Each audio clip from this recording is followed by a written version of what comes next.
Good night.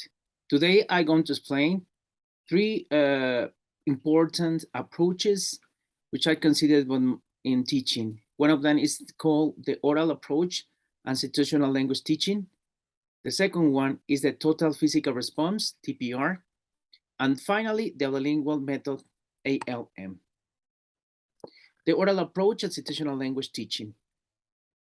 Background. The oral approach of situational language teaching emerged especially in British schools, in which we can see applied linguistics between the 30s and the 60s. While it is unknown for many teachers, it had a big influence on language courses until the 80s. One of the characteristics of the approach is that it is based on a structural view of the language. Speech, structures, and focus on a set of basic vocabulary items are seen on the basis of the language teaching. This method is focused both on vocabulary and reading, and is the most salient trait of SLT. In fact, mastery of set high-frequency vocabulary items is believed to lead to good reading skills.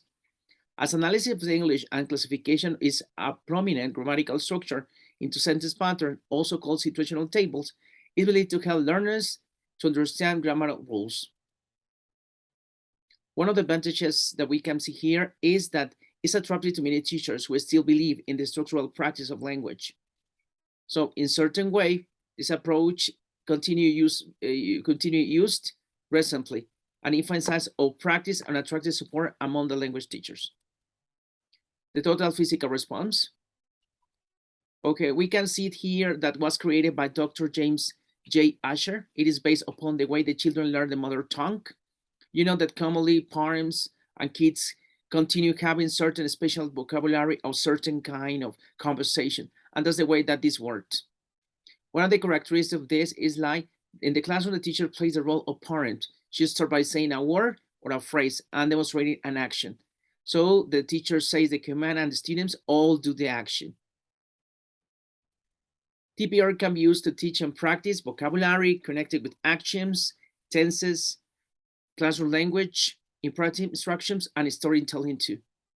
When TPR is applied in the classroom, a teacher is required to provide a model.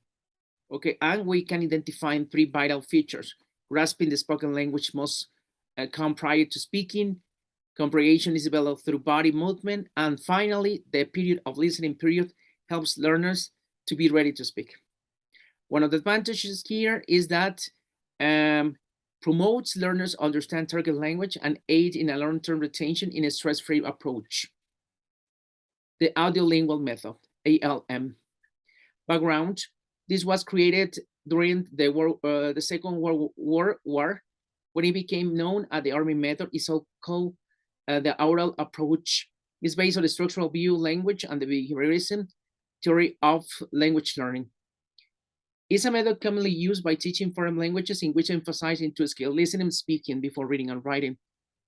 The dialogue is the main form of technique. One of the objectives here is that the grammar is the most starting point of the learners, and language learning is a habit formation.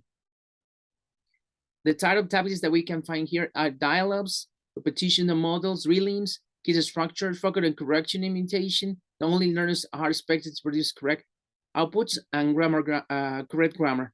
The target language is only the language to be used in the classroom. Advantages: development of listening and speaking skill, which is a step away from grammar translation method. The use of visual aids have proved effective in vocabulary teaching. Conclusions: we can see that there is not a definite kind of a method or approach that we can use with learner. However, we can see that teachers needs to be aware about what kind of method or approaches exist in order to adapt according to certain setting or factors that are related to learners' needs. Thank you. And we have here the following references. Thank you.